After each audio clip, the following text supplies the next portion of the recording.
È appena arrivata in redazione una nota di AIG, associazione di categoria, che riunisce al suo interno circa l'80% delle imprese dell'indotto, in cui dicono, anche prendendo atto delle dichiarazioni del ministro delle imprese Adolfo Urso, che si è riferito alla situazione dell'Ilva nelle scorse ore dicendo c'è un clima nuovo e siamo sulla strada giusta, che questo è vero, dicono appunto, ma probabilmente non si incrocia questa idea con quella delle aziende dell'indotto, tante le interlocuzioni avviate a tutti i livelli, ma siamo ancora in attesa della convocazione di un tavolo tecnico con il governo per risolvere la questione legata ai crediti pregressi. Non solo non abbiamo notizie a riguardo, ma non sono nemmeno state adottate misure che possano congelare tutti gli adempimenti utili per la certificazione della regolarità fiscale e contributiva, nonché la regolarizzazione del DURC, per consentire alle imprese almeno di poter partecipare a gare d'appalto per iniziare una diversificazione aziendale che al contrario non sarebbe possibile in quanto adempimento indispensabile.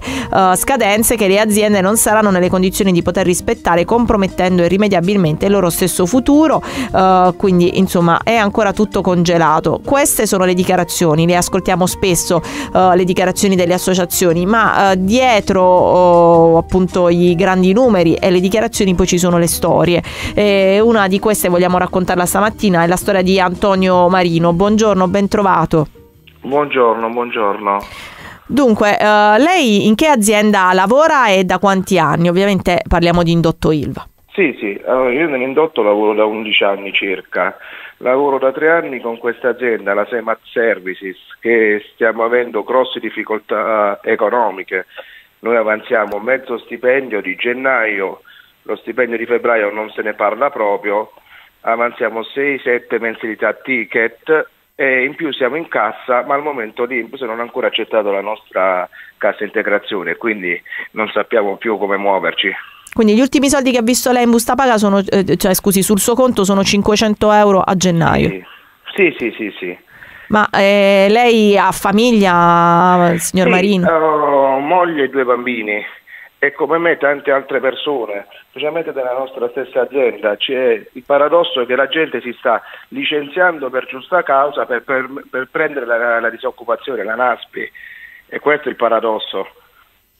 Certo, perché i soldi in qualche modo devono entrare. Soldi, sì.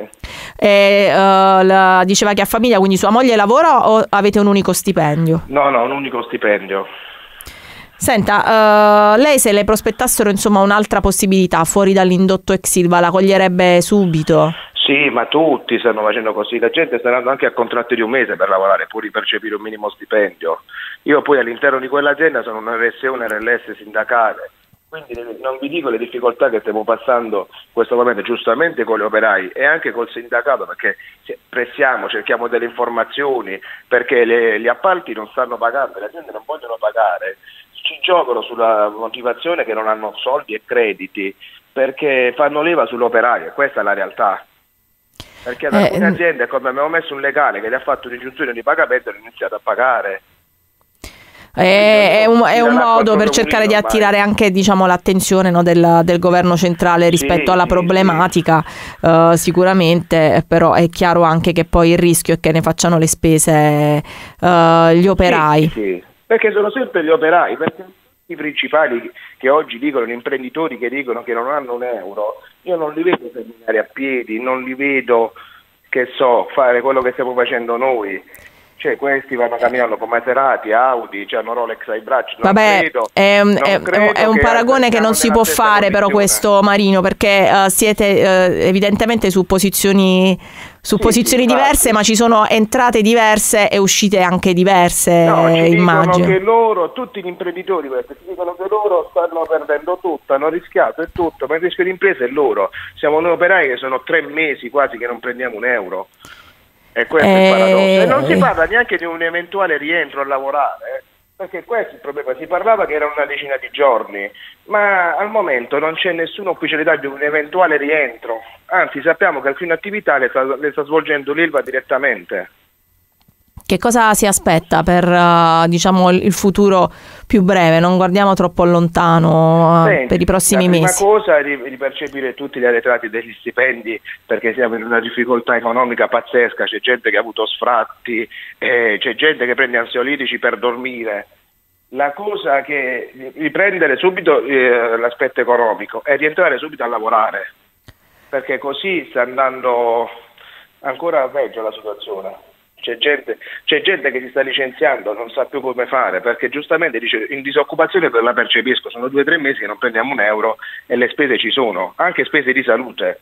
Tra l'altro si percepisce anche meno rispetto ad un salario che immagino non sia neanche così tanto alto con la NASP. Sono intorno ai 1.200-1.300 euro netti comunque, perché abbiamo un contratto multiservizi e questo è il paradosso, facciamo attività metalmeccanica ma abbiamo un contratto multiservizi.